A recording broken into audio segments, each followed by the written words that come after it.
All right. Well, I'm really happy to be interviewing you today, Mr. Utley. I'm like my thing says, I'm Andrew Sifari. I write for Metal Temple, and I'm a huge fan. I'm a PA guy as well. So just want to say, how are things going for you guys? Pretty good.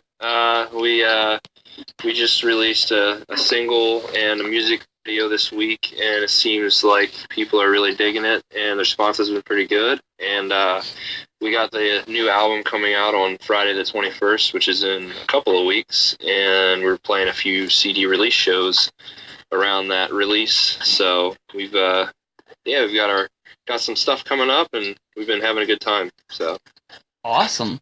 So you said it's almost about 2 weeks till the album comes out, and so things are different now, obviously, from the first time you guys released your first effort, Consciously Light, which was really great. But it's 2 years later now. You guys have been through everything, all sorts of things now, and how's everything this time around compared to when your first album came out? I feel like it's a lot better.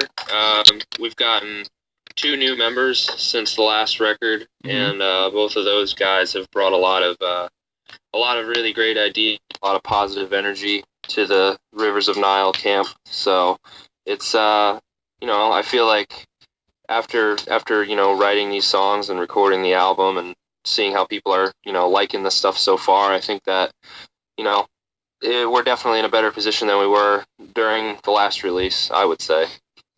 Awesome. It seems like it, because the song, everything I've heard so far, I haven't heard the whole album yet, but I've been keeping up with what's been released. I caught the new music video today, the Sand Baptism video. I thought it was really great. But Yeah. just because I'm sure other people are going to have this question too, who decided how the video was going to end? Because I thought it was great, but I just wanted to, I wasn't sure where it tied in. I just thought it was great, and I got to the end and I was like, wait, what's happening here? Yeah. Well, I mean, basically, when we got asked if we wanted to do a music video by Metal Blade, they they said, hey, you guys want to do this music video? And we were like, yeah, but we don't want it to be another performance video, because all of our music videos up until now have been just basically us playing our instruments. Sure. Which is cool, but I mean, you can only do that so many times before people start to get bored with it. So we wanted to do something that had a little bit of a story to it. Mm-hmm. And I don't know, I guess no one could really think of a solid idea for a storyline with a music video. So I was mowing my lawn one day and I thought, oh, well, the chorus to Sand Baptism is I am the sun, I am the moon, so why don't we dress our singer up like a sun and just make it a funny music video?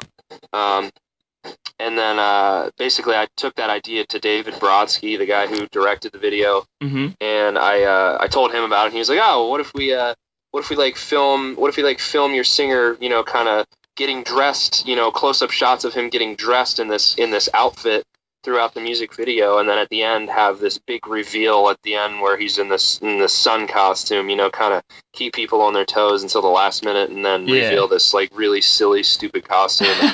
So that's kind of just, he suggested it, and we were all like, you know what, we don't have anything better to do, so let's just do it. So that's what we did. Yeah, why not, right? Yeah. Let's see. So, just compared to, so you guys seemed doing things like that. It sounds like you guys are, have a good handle on, keeping it loose while also keeping it pretty professional, because you guys already sound so professional for, being such a young band and everything. But now that you've done stuff, is it less exciting? You know what I mean? Is there less of that, wow, it's less of that, that shine in your eyes kind of thing? You know what I'm talking about? I wouldn't say it's less. I mean, whenever you create something new and people are going to hear it, you always kind of have that, school kid apprehension and excitement about, how they're going to react to it. I mean, we've definitely, matured, through touring and meeting other bands and hearing other stories and having things happen to us and this and that. We're kind of, more experienced now. I mean, I wouldn't say by any means we're not, excited to be doing what we're doing. We're still very, very excited about, doing new stuff and just getting better as a band and getting better as individual musicians. That's always the thing at the end of the day that keeps us going, is that we all like to play our instruments, and we like to get better at it, you know? Yeah. So like just kind of like going on that kind of thing. As far as like finding new things to play and stuff. Like I love how like when I listen to the music, I kind of get this feeling like kind of things are happening all around me, as opposed to just like a metal like crunch kind of thing that like everybody has kind of thing. But like it's really cool because it kind of like engages all of your senses and things. And I imagine like was that sort of thing something that just kind of evolved with like like your guys' playing style like naturally, or is that something that you like wanted to like try and like bring out in your music? Well, I guess we, like the last record was, a lot of people liked it, and at the time, that was what we wanted to be playing, that kind of death metal. But I guess we got a little bit older, and our tastes and styles kind of changed, and I guess we still wanted to play death metal, but we wanted to add elements from other genres of music, or maybe just other sounds in general, to kind of make it a little bit more interesting for us, because I love death metal, I love Cannibal Corpse, I love Morbid Angel, I love Dying Fetus and Devourment. Like I love all those like really, really heavy bands, but like I mean, for us, like we want to just keep growing and just trying new things as like musicians and as a band. So I think that the sound that came out on this record is kind of just a result of all of us just wanting to explore new territories as a group and just kind of going for it. Very cool. Yeah. What do you call it? Yeah. So let me see. Building off of that, pardon me there, I got a little stuck with my questions there. As far as that goes, how like has that kind of evolution of your style stemmed from like stuff you guys have been listening to? Like has a lot of like the stuff like you usually listen to kind of influenced that, or what kind of led you towards that?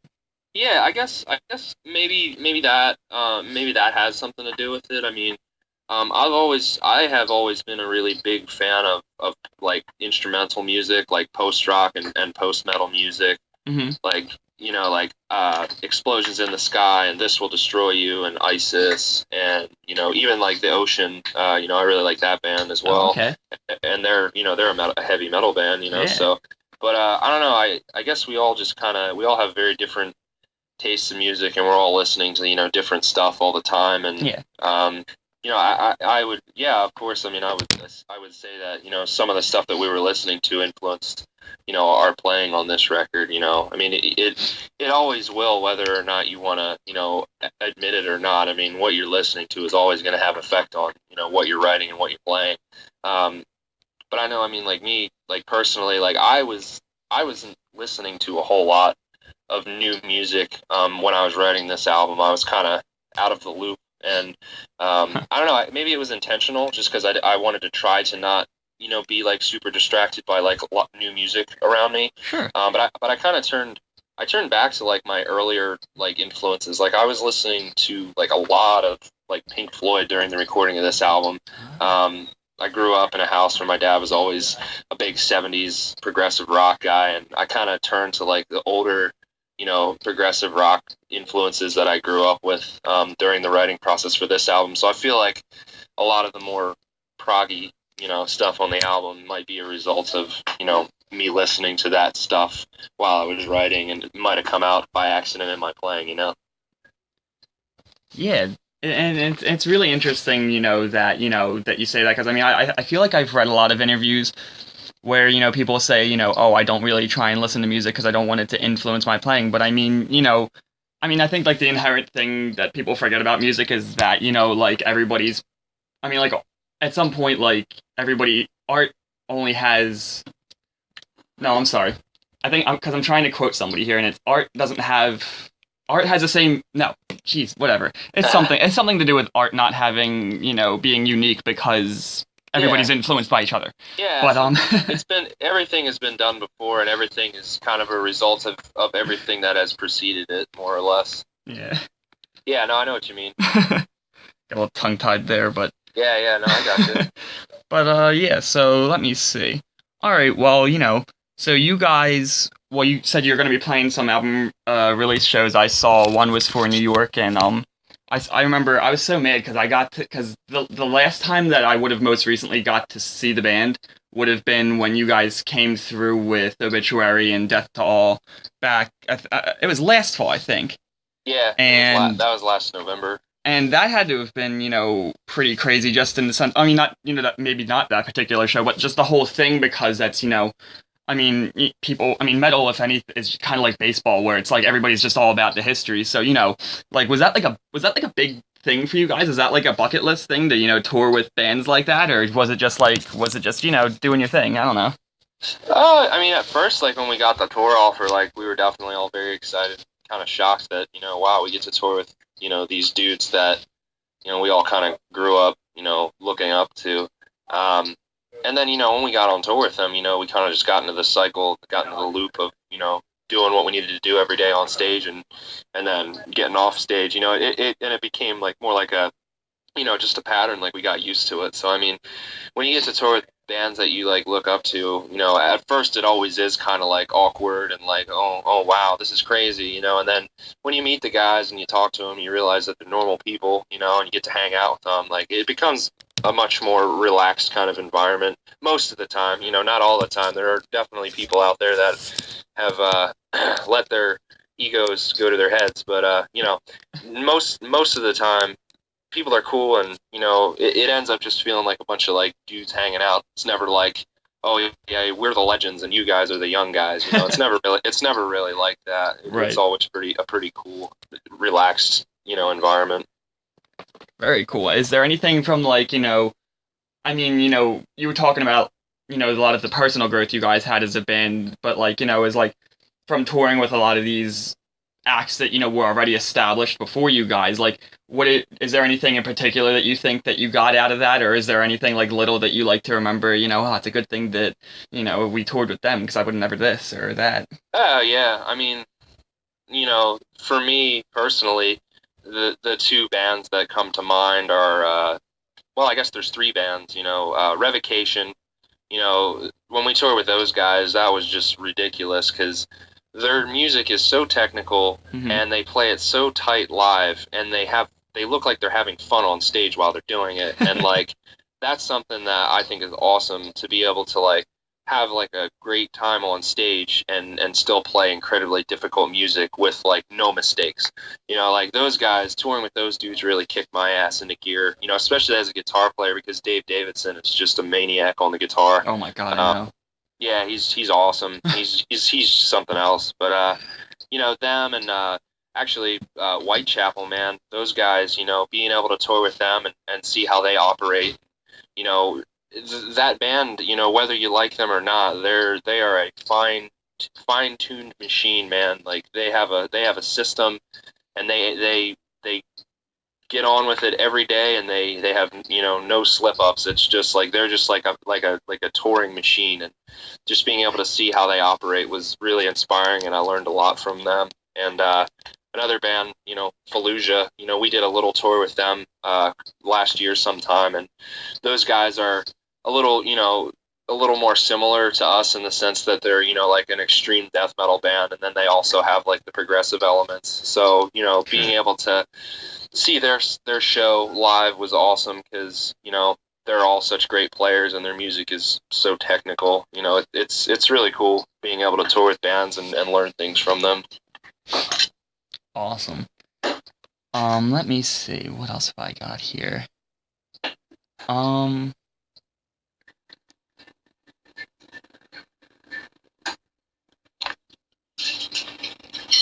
Okay. So I guess while I'm on touring for now, let me think. Did you guys were there any shows that really were really crazy for any reason, or you have any like really memorable shows like on that tour? Because I don't know how, I don't know. it just seems I can't even believe how like it seemed really weird this year because there were so many bands that like the tour packages seemed to like fall apart and stuff. But like that was like I remember last year thinking like wow that was like as far as I was concerned like that was like a marquee tour package. Like was that one were there any shows in there that were just like really memorable for you guys? Um, I think that tour was pretty just cool for us because we got to play at like some like ridiculously big venues, which is something that doesn't normally happen for us. Like when we were out in LA, we played at Club Nokia, Hmm. which is like probably I guess the biggest venue that we've ever played at.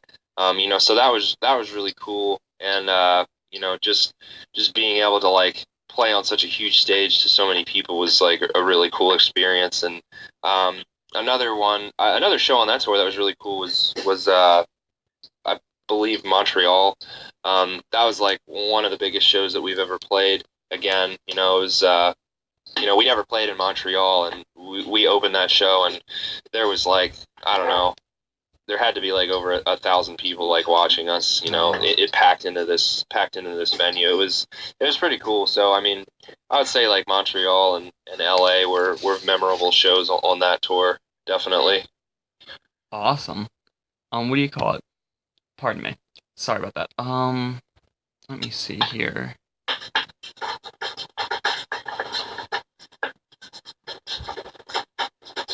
Um,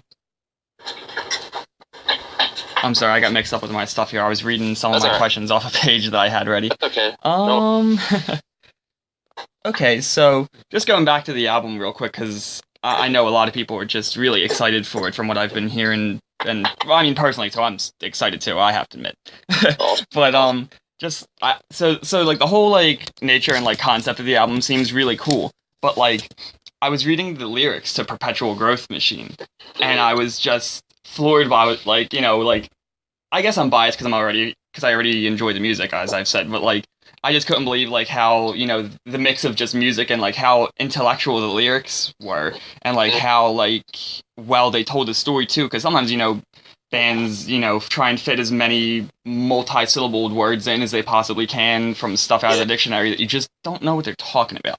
But this Yeah. music is just you really get it and it makes you think. And I just like how do you so as far as like the recording process of that goes, do you guys when the lyrics are written, is it written to the music? Like how does like that whole thing work? Because it seems like a hard thing to coordinate.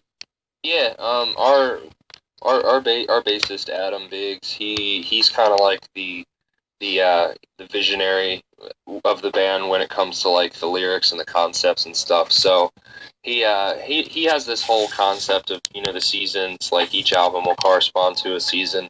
This one being summer, and Mhm. and then what'll happen is I'll send him a song that I write at my home studio, and he'll basically just write lyrics to the music, and then he'll give the lyrics to our singer, and when we get to the studio, he'll lay them down there in the studio. So I think he has a concept that he wants to go for from the start, and then depending on how the actual music of the song turns out, he kind of writes each song according to that. Mhm. And so like you said, this album is kind of focused on summer, where the last one was, or the previous one was focused on like spring elements. Um, so as far as I mean, most people probably have certain associations with a summer kind of thing. You think like hot, and you think red colors and things like that. But is there anything like in particular, like thematically or just musically, that you're really trying to like that you want people to maybe experience most on this album, or something like that? I guess on this album, since it is such a I guess more open sounding album than the last one, whereas the last one was just a very just heavy nonstop sort of thing. Hmm.